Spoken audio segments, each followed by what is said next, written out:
Good editing won't make content go viral, but also bad editing will stop content from going viral. So it's like good editing will allow a video to go viral if it was a good video, good hook, good thumbnail, good call to action, good everything. We're talking about one of the biggest game changers in business, outsourcing your work and hiring virtual assistants, especially for something as crucial as video editing. Editing is a very slow and tedious process. Yeah. I am Dave. I help service members and vets learn how to invest in real estate and find financial freedom. If you ever thought about hiring a VA, especially for video editing, or if you're unsure where to start, sit tight. This episode might just blow your mind.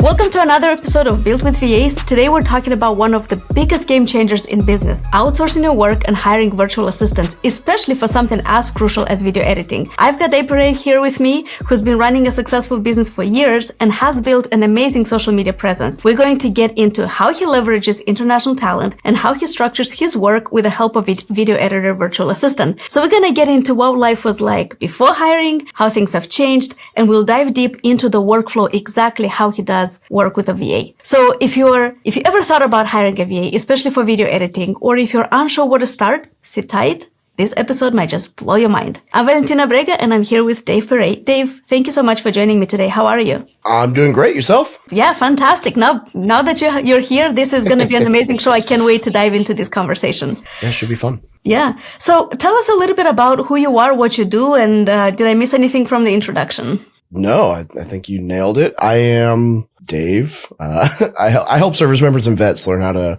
invest in real estate and find financial freedom through really using their benefits and the VA loan and stuff like that. So I guess I was a Marine, and then I got into real estate, then I just started talking about it online, and then all of a sudden people wanted more. So it kind of became a business, accidental business owner. That's awesome. I know you have an amazing social media presence. I've seen your TikTok, I've seen your Instagram, your YouTube. You have a great amount of people in your community, in your network. How long have you been working on your brand?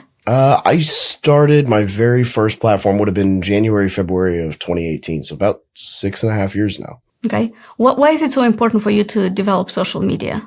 Honestly, when I first started, that was really all I was doing. I was just documenting what I was learning. So it was a social media platform where I was saying, hey, look, I learned this cool thing. I learned this cool thing. I learned this cool thing. And then the business kind of came along, and then eventually it became, I have a business, and social media is kind of the secondary thing. But branding is incredibly powerful. I mean, I want to say we probably did about $50,000 cash collected last month in new revenue without running $1 in advertising. So that's just organic traffic, right? So from just a business standpoint, like social media business, having an audience is huge. But then on top of that, when you go to raise capital or anything else, I mean, it's credibility, it's social proof, it's authority, it's all of the things that help influence people to trust you. Mm-hmm. I always say that if you're not famous, it costs you a lot of money. It's very expensive not to be famous because you pay for leads, you pay for ads, you sponsor events, you do this, you do that. And yeah, social media is the long game. You pay with your time initially, right? You put with your effort, your time and everything, but it pays dividends in the long run. Is that what happened in your case as well? Yeah, absolutely. I mean, it's paid for itself. Initially, it was like people would give me free access to, events or subscriptions and stuff like that. And then it's over time, it's definitely become, a very lucrative endeavor to have a platform and be well known, right? Grant Cardone, I think, is the one who says it's better or best known always beats best. And I mean, he nailed it, right? Mm-hmm. He also says, it doesn't matter, how many people I know, it matters how many people know me, right? Yeah. So it's a lot of good things there. Yeah. And when you started working on your brand, how did you document that? Was that video? Was that just writing? It started as a blog. And then I want to say almost immediately I started YouTube, Facebook, Instagram. And what I would kind of do is I would write a blog post, and then I would make a YouTube video talking about what I wrote that blog, hey, I wrote this blog post on 13 things about X. So here I'm going to talk to you about it. And then, Instagram post, it was just kind of all resharing stuff. And then I didn't start a podcast until it was probably December of that year. So about 10 months later. And then eventually it was the YouTube channel was whatever the blog post would be a video, and then it would be a podcast episode. And then, that just all got shared across all the social media platforms. But yeah, it started as me just kind of writing. All it started from was a conversation with a gentleman where I was asking how to write a book, and he was like, start a blog so you can learn how to write. And then that just kind of morphed into everything. So that's really cool. How big is your audience now? Probably about 350,000 across all platforms. That's amazing. Love it's it. been good.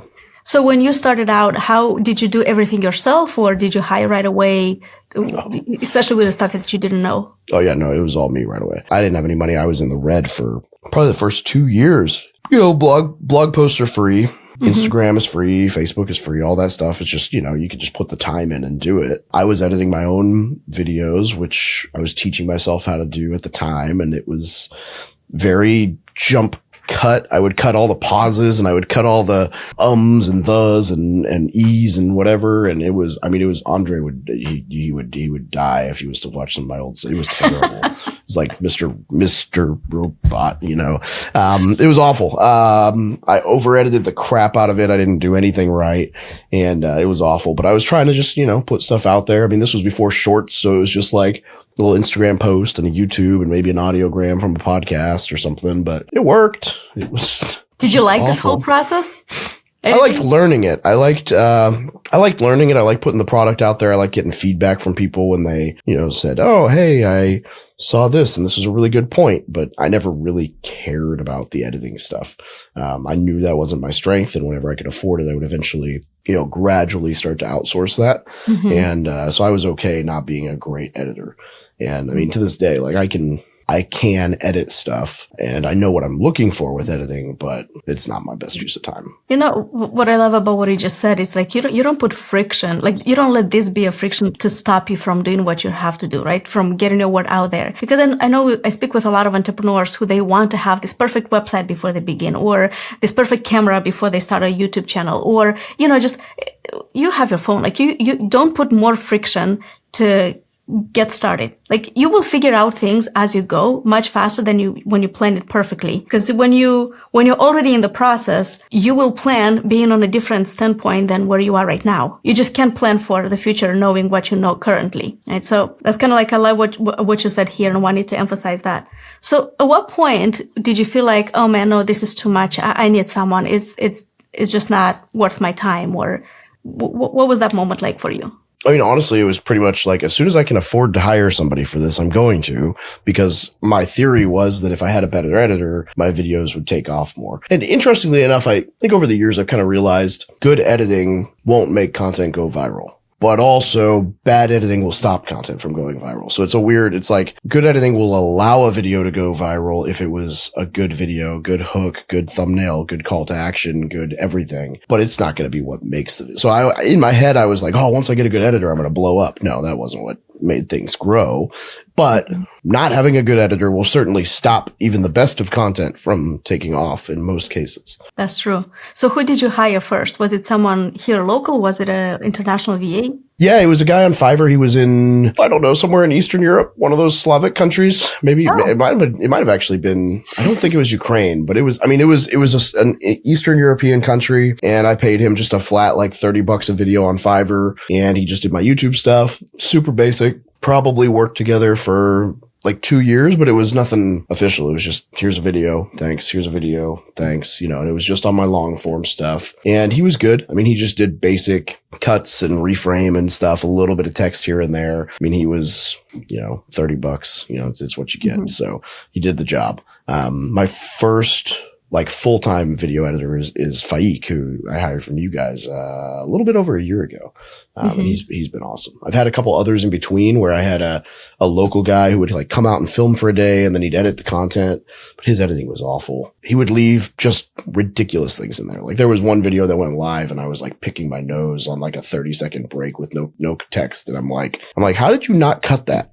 I trust you as the editor. If I come back in and I clap, cut this when you're you filmed it there. You saw it happen, and I'm like, whatever. So that video is still out there because I don't care enough to pull it down. I'm like, whatever. It's already seen daylight. I might as well just let it ride. So if you want to go through, 1,200 YouTube videos, I'm sure you can find it, but that's really funny. Yeah. That's really good. So how does that compare? I mean, talent wise, you said this person that you hire locally, because that's one of the concerns that people have. I don't know if I can hire someone internationally. They're not next to me. They don't speak the language, all of that. How does that compare hiring someone locally versus hiring Faik? Where's he from again? Pakistan, right. So how does that compare? Interestingly enough, so I would say, and I've hired a couple different VAs from you guys for various things. I would say video editing and or like the creative space is one arena where I could see the argument being made for in-person being better. And the reason I say that is it's a lot easier for a good editor if they're also filming. Like if they film the content, they can like film the story they want to tell, and they know from the beginning, this is what I'm telling, this is what I'm filming, I'm going to like do these edits, and you can get really good products that way. So my thought was hiring a local guy, that would be the case. The problem is with video editing, while it's true that, the best guys film edit, like it's all one team or one person, one vision behind a video. It's also true that is a really expensive skill set in the state. So if you have unlimited budget, it probably is better to have in-house, everything. But most people don't have that kind of budget. I mean, we're talking, $5,000-$10,000 a month for a day a week of filming. I mean, probably more depending on some of these guys, you're talking like Hormozy, they pay over $100,000 a month in content production and social media and everything else. So I'm sure their editors are making decent 6-figure money. And they're filming and, they're really talented, but they're getting paid a ton, more than 95% of business owners can afford it at this stage. And then, the converse being the argument that somebody who's overseas can't edit. I think the only disadvantage they have is that they don't get to film, so they don't get to be the part of the beginning. But Faik he gives me ideas. I give him leeway. He's amazing. I can go in and be like, just drop him a podcast episode, be like, hey, can you pull 3 or 4 clips out of this? And he'll cut them up and be like, yeah, these are the ones I thought were the best. And they are. And, there've been some learning things that we've had to do with him, but not because of his editing skills, just because YouTube editing is a very different beast. It's one thing to go film a wedding or to go film a short clip about an event, or YouTube is very much like, okay, the first 5 seconds of the video matters more than the entire rest of the video, or the first 30 seconds of the video matters more than everything but that 5 seconds. And so like you have to be really intentional about like starting that 5 seconds with a bang, and then within that 30 seconds they should know everything they're going to get out of the video without being turned off. Like if you can get past that first 30-40 seconds in a video, your retention is going to be way better. And so we've had to work a little bit on the hooks and the retention and all of that, but his overall editing skills are great, and he picks up on everything, and then he can go and cut shorts out of it, do all kinds of ridiculous stuff. And he posts his, depending on if we're doing long form or short form, he'll do 1 or 2 videos a day, and I've got more content. I've never caught up to him. I'm always joking with my team. I'm like, man, these guys need to publish XYZ. And I'm like, I've got, at any given time, at least a month worth of content that I could post that's just sitting there that he's edited. And I'm like, I've never gotten within 25 days of being caught up. So that's awesome. So how does that work? What is the process like? Do you have like a library of the videos and he has access to that all the time, or how do you organize this? Yeah, I use a platform called Frame.io or Frameo. Oh, yeah. And I just upload there. And, Frame.io is great for, especially if you're like an Adobe user, because you can just edit there. But it's basically just a cloud platform. It syncs to a bunch of stuff, and I basically just have it on mobile app on my phone. So if I filmed it on my phone, I upload it from there. And if I filmed it on my camera, I upload it from the computer. And it's just like kind of a Google Drive. And we just have folders. So I have, one for short form, one for long form, and then in there is all the raw files. And then there's a folder in each of those that says edited. And then there's a folder inside of the edited that says published. And so we just slowly move content through. And then if it's B-roll, we have like a set aside kind of B-roll area where it's like, hey, we can reuse this clip for whatever.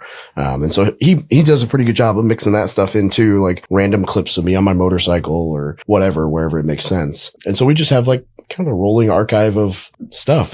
So does he ever tell you what to film, or he has access to, like, does he say, hey, Dave, like for this one, I need a B-roll where you are in the kitchen cooking or something? I don't know. Like, does he ever do that? Yeah, there've been a few videos where there's been some times where he's just said, hey, this is a great idea, you should do this. And I'm like, oh, and I'll just film the whole video. There've been a lot of times where like I'll make some skit or something, and he'll be like, hey, you're missing this one frame, I need this. And so like I'll have my assistant film it, or there've been a couple of those videos. And then there's been a few times where he's like, hey, if you redid this with, doing XYZ, it would look better, and I'll redo that clip. And then there's been a few times where, and Andres, who's, for those who don't know, Andre is listening in the background. He's the creative behind Val. amongst many other things. And so Andre will appreciate that there have been times that I've gone to film and it is like one side of my face is in frame and the rest is just off camera. And he's like, hey, dum-dum, maybe if you centered yourself, you wouldn't have to redo this. And I'm like, oh yeah, my bad. When I'm rushing through stuff, that happens. That's why I don't film myself. That's why I have my personal videographer. So yeah. That's one of the places where it would be a benefit to have in person, but and I completely understand what you're saying here, because when you're from start to finish, you're part of the vision. So you know what the final product is supposed to be like. So it helps you with the editing. And I know I attended Alex Hormozzi's event recently. I know you did too. So he talked about his team and he wants to have everyone in-house or local just because of this, just the flow, the system to be better. So it worked for us as well to have someone local. But when it comes to video editing, we're outsourcing this. And just because my husband is very good at, or Andre, he's very good at what he does, I don't think this is the best use of his time. Yeah. So that's another thing to mention is even if you are good at video editing, even if those who are watching or listening, even if that's what you love, passionate about this, is that the best use of your time? Could you be using this time doing something else, maybe working on the vision or on the projects, on ideas, and have that editing be done by someone else? Yeah, I agree. It's for most people, that is not the best use of your time. Editing is a very slow and tedious process. And unless you're, Mr. Beast and you're like the hook has to be redone 7 different times to get a bajillion views, which most of us aren't, you can just outsource it. Mm-hmm. So hiring a video editor as a virtual assistant is not very easy. This is probably one of the most difficult positions we have to hire for. Probably because when people apply, they submit these great portfolios, but then we put them to a little test and most of them bail, actually. They don't complete the test. And if they do, then it's not even 10% of what they showed us in their portfolio. So finding that really good talent is very hard. What did you like about Faik when you saw him? What skill set did you appreciate about him? How did you know he's your guy? Honestly, I don't even know if you remember this. I had asked you like, hey, do you guys ever have anyone that like would just crush it and there's some weird reason you don't hire them? And you were like, well, we had this guy, but his accent was too thick for anybody to work with. And I was like, put him on the phone. And I've spent 8 months in Afghanistan when I was in the Marine Corps. And I've been around Arabic, interpreters and whatever. And so I was like, he's from Pakistan. I can probably figure this out. And honestly, his English is great. He just has a thick accent. There are a few times every now and then where I have to ask him to repeat something. But other than that, like for one, he can type it. And for two, that's so rare that I don't know that he's ever had to type something out more than like once or twice the entire time we've worked together. And so it was honestly, he was really talented. It was just, I think that was the only thing you said to me was his accent's really thick and we're not sure most people can handle it. And I was like, I can do that. I had the interpreter in my truck for 8 months. Like he's from Baghdad. So, and, it's been great. So he's been solid. And for me, it's easy because I'm like, a lot of editors are scared to put ridiculous things in videos. Like they want everything to look like super professional. And I'm like, dude, I don't want that. Like I have had him film videos where I'm making fun of people for plastic surgery. And I'm like, put fake boobs on my chest and do this and he's, I let him have the run and he does all kinds of funny stuff. And I'm like, yep, love it. And, it's been good. So what's he like personality wise? Do you guys click also on, do you vibe personally or is just like how does that go? Oh yeah, we could hang out. We totally could hang out. He's a good dude. He's got a good sense of humor. He often does a bunch of random funny things in videos and I'm like, oh yeah, that's perfect. I love that. And he's good. I mean, he's definitely got his stuff together. He's a new father.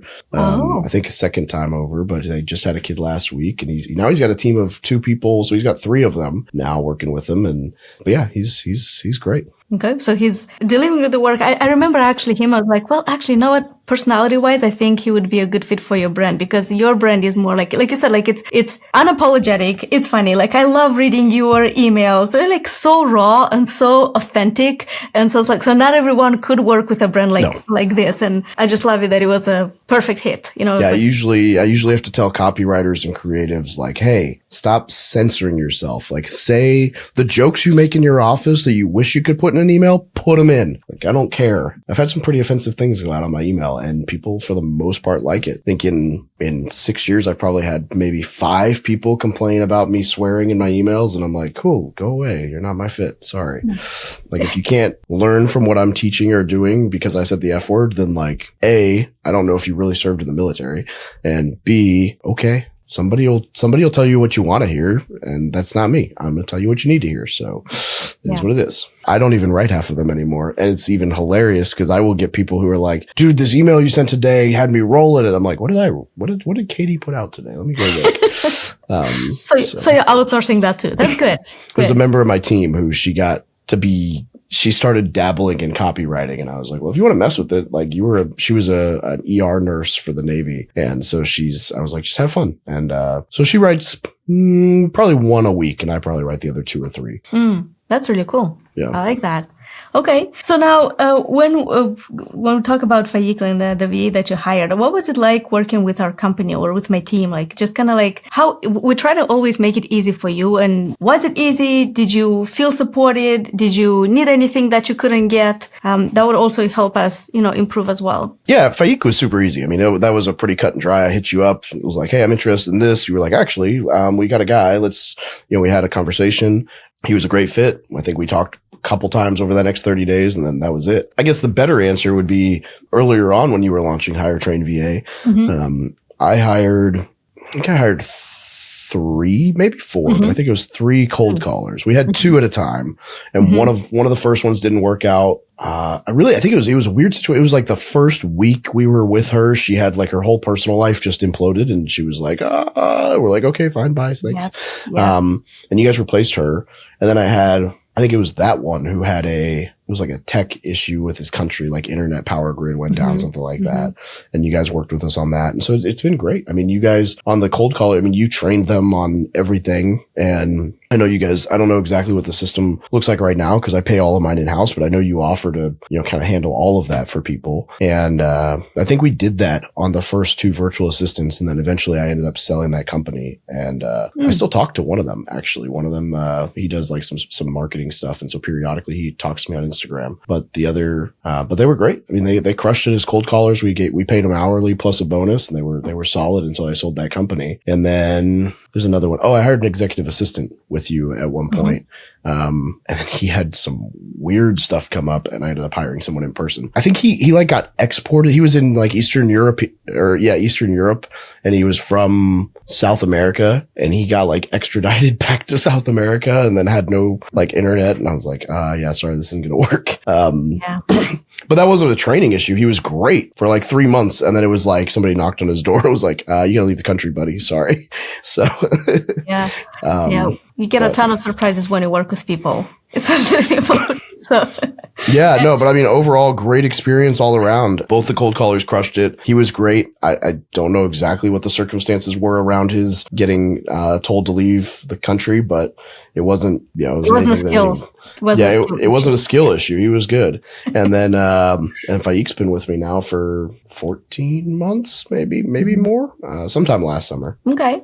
So when Faik came over, what was the first thing that you delegated to him? It was just the editing. I think I gave him shorts at first. I was like, hey, I'm going to film random shorts, just, church them up a little bit, make them nice. And then over time, we started doing like skits where I'm like talking to myself or educating people on stuff. And then what was cool is that I didn't push him to go dig through old content. He just did. Like, he got to where he was like, Dave didn't produce any content this week. And he started going and pulling from interviews, like with Grant Cardone, Robert Kiyosaki, Ryan Pineda. He'd find people that he knew of. He's like, oh, this guy's big. And he would pull and make clips of them. And so we could post it to social media. So like, he's gotten really good at filling a void. If I don't produce content, he will find content, which is why we have such a backlog right now. Cause he's always like, oh, hey, I made 4 clips from this one thing. I'm like, oh, thanks.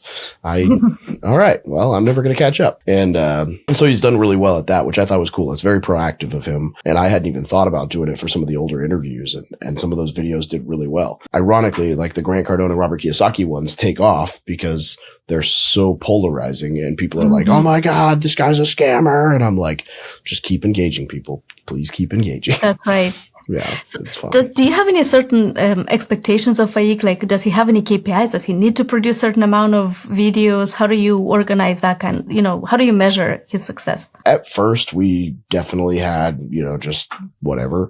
I think at first it was like a video a day. And then it just I was like, he's going to outperform. He's fine. So now it's more like, just make sure I've got at least 30 days of content in the archive, and then now it's more specific to working on the YouTube, like long form content, and really dialing in the hook and the retention to work on how we maintain those viewers. Is there a lot of back and forth when you communicate with him? What do you use to communicate? Slack? Yeah, we have a Slack channel, and we do a once a week. So at first it was twice. At first it was Monday, Thursday, and now it's just Monday. Monday for 45 minutes, we hop on a call and I just run through all the videos he's edited. And if he's got any questions, we talk through it, and then I give him the green light or tell him to redo something. And that's usually what that is just tweaking captions, like making sure that there's always like a couple weird words or acronyms that he's like, hey, make sure I got this right. Or sometimes I'll mention a person in a video and he's like, there were 3 different people that popped up with a similar name. Which one of these people? And I'm like, oh, that guy. And so there's that. But I mean, for the most part, we're just kind of running through and I'm going, yep, that one's good. That one's good. Let's tweak this hook a little bit. Maybe the music's a little loud on a certain part of one video. Usually that's my issue, my error. But there've been a few times where I've played stuff on Instagram and I'm like, oh, that was too loud. Okay. So you give him feedback. He's working on that content, and then he gives you the message back on Slack for final approval, and then he posts everywhere as well? He would. I actually have I have the person who does my emails, really what she does is captions for me. And so I have her write a caption for it. And then I had my executive assistant posting it for the longest time, but I recently had to let her go. And Faik was like, I publish stuff all the time. So if you want me to just take over publishing everything, I was like, oh, well, we might just do that. So we're going to talk about that on Monday, what that looks like. And I think he's going to finally start publishing stuff. So it'll just be, our little system will just be a little Excel tracker where we write the captions and hashtags, and then he posts the video. I actually have 2 people on my team for that. I have one video editor, and then I have someone else writing captions, and someone who knows SEO, someone who can do hashtags. And yeah, so I completely understand.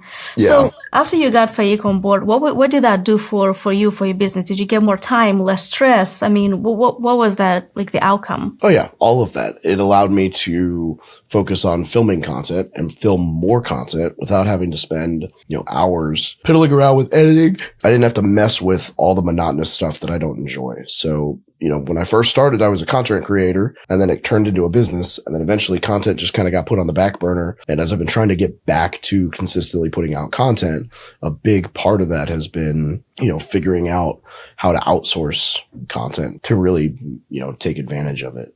And so he's allowed me to, like, I basically film Tuesdays. Normally one day a week, I try to film for 3 to 6 hours, and that'll be, I mean, really at this point, I film probably 2 days a month, and then he just puts content out. I mean, I do podcasts and stuff, but like in my house, it's probably 2 days a month, and I just crush.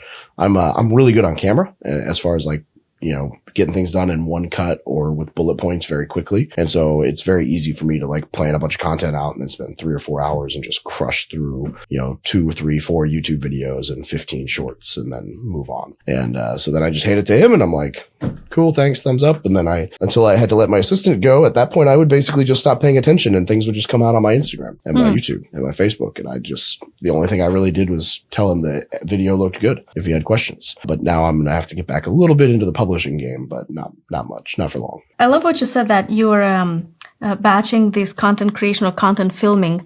How much time do you spend figuring out ideas or what to film? And is that on the spot, or like, do you save it somewhere? What does that process look like? Yeah, I have a Google Keep folder for video ideas, and anytime I have a thought, I just throw it in there. And so I probably got 10 or 15 ideas floating around in there at any given time. And then a lot of what I'll do is I'll just pay attention to like questions people have been asking in the Facebook group. And so, if I get the same question a few times, I'm like, all right, time to make a video about this. And then kind of just keeping tabs on that. I mean, sometimes I do have to just sit down and really be strategic about what I'm going to do, whether that's going back and looking at top performing videos from my channel or other channels and kind of redoing some of that content. But even that, I don't spend a ton of time. I mean, I probably like Tuesday is probably that 2 or 3 Tuesdays a month that I'm filming. I would say, is probably like 7 to 8 hours of me scripting, filming, and uploading everything. Everything. Okay. And what do you make content about? It depends. A lot of it lately has been about like just military benefits or, should you join the military or what branch of the service is best, or really trying to get like that top of funnel, like people who are coming into the military to figure out who I am. But a very large chunk of it is about various investing strategies or military benefits, random wisdom that I've learned, and sometimes just shit talking, whether that's, gurus or whatever. I like to be obnoxious and poke holes in things online. So do you feel like the VA needs to know all the lingo about military to do a good job for you? Were there any difficulties in that regard? The acronyms get him sometimes, but no, it hasn't really been too crazy. There's been a few times where he's been like, what is this? And, but it's never been like an issue. There's occasionally like words that I'll use, and English is, English is your second language. So we have this fun game where we have multiple words that mean different things if they're spelled differently, but they're the same word. And, so like principal versus principal and, things like that. And so that's like, those are the kinds of things that we catch a lot of times. We're just like, oh, that's the wrong, wrong there. Yeah. Wrong there. I like that. Yeah. But it's never anything. It's not been an issue. No, I mean, and that is an issue. It is, interestingly enough, it is an issue in a lot of cases. If I work with non-service members, they don't understand a lot of similar things. But in the editing space, it's like, he just needs to be able to understand what I'm talking about, and then it works out. Yeah, that's easy, right? That's good. So is it something that, at some point did you think like, man, I wish I'd done it sooner? Or do you have to get to this point when you realize that I need to get this off my plate? Like, what was that like for you? Or what would you suggest others to do? I think the editing was something I kind of grew into, where it was like, as soon as I can afford a little bit, I'll do a little bit. And then when I can afford it full time, I'll do it full time. I think the VA that people hire way too late in life is always the executive assistant. I think that the faster you can, and admittedly, my first executive assistant was in person because I kind of like the idea of being able to like, hey, go to the DMV for me. But there are downsides to that too. Like they can borrow money out of your account with a credit card, and then you have to let them go. I can't believe that. That's good times. Crazy. But, and my VA would not have been able to do that because she would not have had my credit card.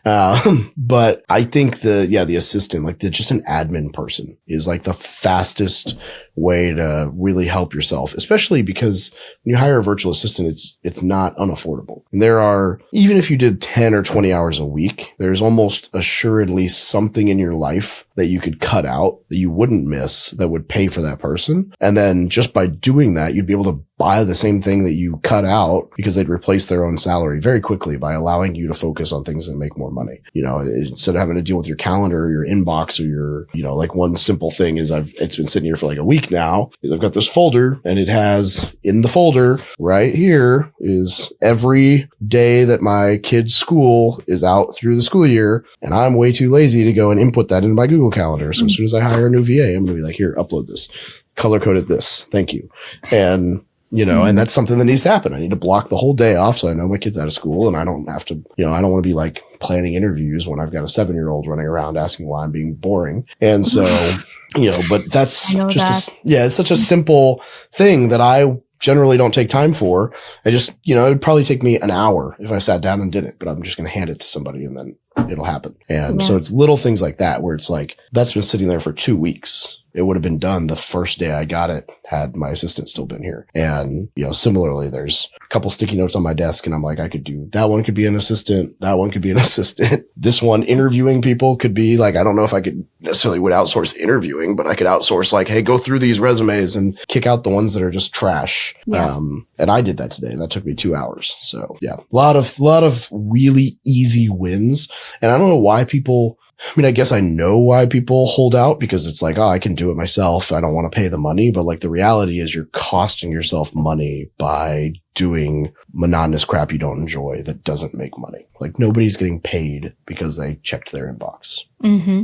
And especially if you hire a virtual assistant, it's much more affordable than hiring someone here in the US. And that's basically saying my time is worth $6 an hour, $7 an hour when you're doing things yourself, right? As opposed to like when you can offload this to someone and focus on something that's going to bring you thousands of dollars for your business, or that's lead generation, that's networking, that's building relations, that's casting the vision, that's planning, working on the business. So, but yeah, a lot of people are still focused on these little things.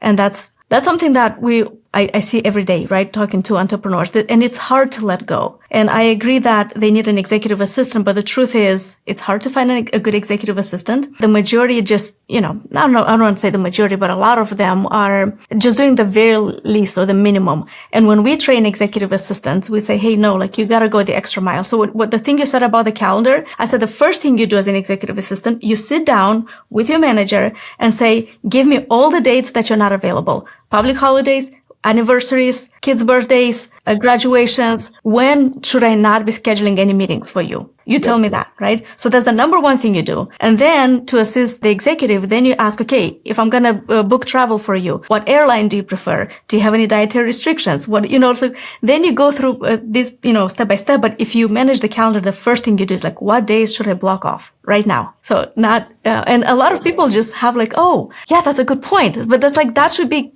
standard that an executive assistant does. So yeah, I agree. Yeah, and absolutely. And then knowing how to manage an inbox, it's like, I don't know. I've seen assistants where they just delete stuff, which is fine. But I'm like, why would you not take the 2 seconds and unsubscribe so you don't get that same BS email again? And they're like, oh my gosh. And I'm like, yes, thank you. Like, we're going to make this easier for you. My last assistant apparently wasn't doing that because I've been getting a bunch of crap in my inbox. And I'm like, I've already cleaned up half of it just by unsubscribing. And I'm like, whatever, cool. But my next one will do that. Are you looking for an executive assistant right now locally? Is that the next priority for you? Yeah, I've got a couple interviews this week, and then we'll see where we go from there. If I can't find someone good in person, I'll go virtual again. But I really that's the one role I like, being local, because I do, as a real estate guy, I have a lot of local errands that I have to do periodically. Depositing checks, picking up stuff, taking stuff to the county or the title company, and I really like being able to be like, here, take this. Do this, like go take my dog to the vet, thanks. And that saves me a couple hours that's probably an extra 5 or 10 hours a month that are saved by me not having to drive, which is great. Who has a better attitude, international talent or locals? Overall, what did you see? Or work ethic or anything? Like how does that compare? Man, I guess it really depends on who you hire locally. It is a lot harder to find local talent that will, I think, as a generality, overseas talent is generally the harder working and the more appreciative of the job. There are obviously exceptions where, like, I have had a few really great local people that have just crushed it, but I don't think that's the norm. Oh, you don't think that's the norm? Look, No. Okay. I always say that it really depends. It's not so much about where the person's from, but it depends on their character. Because like what you said about, they can steal credit card information. A lot of people are afraid that, delegating this to a virtual assistant, like how will they trust, how can I trust someone from overseas with my credit card information? But then now you're saying, hey, someone local can do the exact same thing. So it's not about, local or overseas. It's about that person's integrity and the way of being. But with overseas talent, you increase your pool of talent. You increase your pool of search. So because, you have a lot more talent worldwide than within a 20-mile radius from your office. So there's just to have more options to look at. So, but I was really curious to see how, I usually ask this question, like, what do you see from your experience working like this, working remotely, working domestically, if you see any difference there? What was one of the mistake that what was the biggest mistake that you learned while working with VAs, or maybe you see other entrepreneurs make? Probably just that they don't know, like, they're not always good at delegating, which, that is me for sure. But, you just got to sit down and write out what you do every day and be like, okay, this is all stuff somebody else can handle.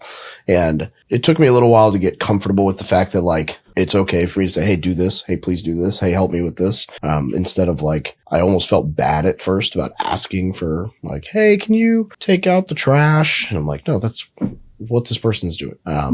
And so I think it took me a little while to get comfortable with delegating. But once I got to a place where I was delegating as much as humanly possible, it was really easy to go, oh, yeah, this is absolutely what this person should be working on. And yeah, that seems to be, I think, the most common thing is people don't know what to outsource. And so I'm like, well, if you procrastinate it, you should probably outsource it. If you don't like it, you should probably outsource it. If you're not any good at it, you should probably outsource it. And you should just do a time audit, and whatever you do that doesn't make you any money, you should try to outsource as much of that as possible and focus on what you do that does make money. I mean, even if you worked 30 hours a week instead of 40, but you spent that 30 on hours that made money instead of 40 hours a week and 50% of it's on stuff that makes you money, you'd be better off. And that's an interesting thought for most people.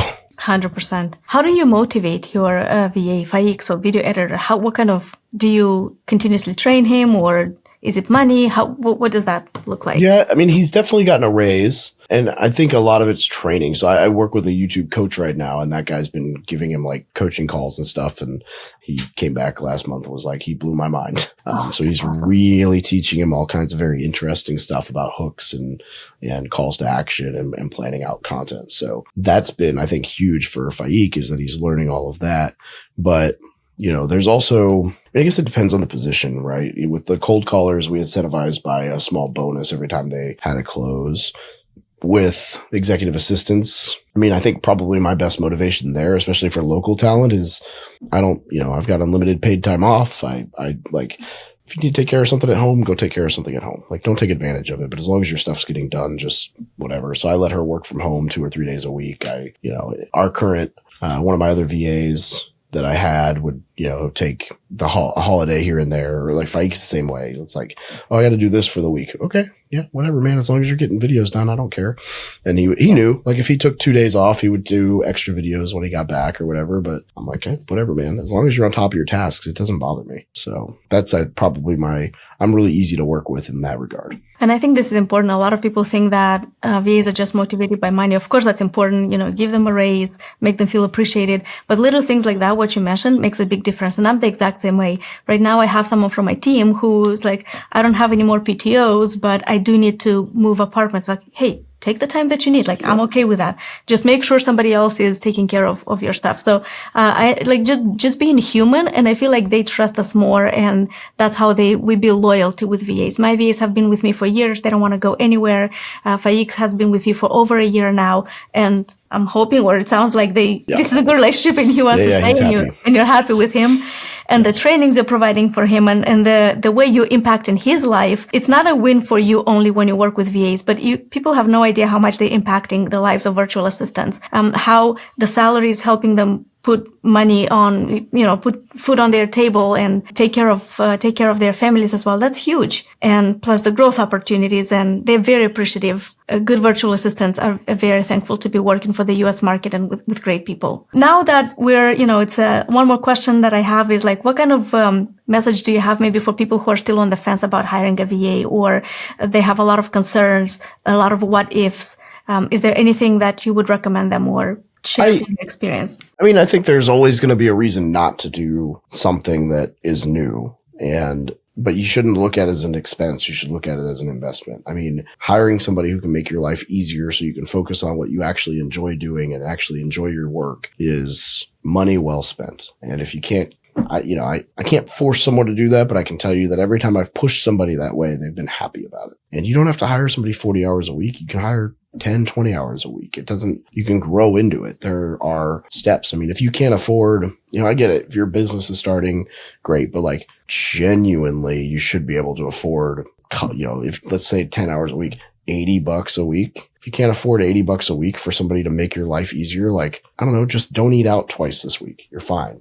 Like, it's not hard to afford entry level beginnings and go, oh, wow, this really does make my life easier. Like, I don't know anybody who loves checking their inbox. And if they were authentic about how much time it took them, they'd realize how much time they could spend doing something more productive. I would also say you actually need to spend that time being more productive. Otherwise, you're right. It is a waste. If you just like, oh, here, do my inbox. I'm going to scroll TikTok. Well, that's a you problem, not a VA problem. That's right. And if you can't afford $80 a week, that means you're not focusing on the right activities. Like, how long do you want this to be an issue, right? How long do you want this to be a problem for you and for your business? Like, that means you're not focusing on the right activities. So something's got to be changed here. Absolutely. Yeah. One sale is worth an entire salary for like 3 VAs for me right now. So it's like, Exactly. I mean, that's not always been the case, but it's always been easy to justify it once I saw how much time it was saving me. Yeah, absolutely. Well, last question. How can people find you? If you go to thebestpodcastguest.com, I have a link where you can find all my social media and download a copy of my book. Awesome. I love it. Well, thank you so much, Dave. It's been a pleasure having you. And, you're always welcome on the show and always love chatting with you in person or virtually. You're awesome. Keep doing what you're doing. Thank you so much for that. Thank you very much, Val. I appreciate it.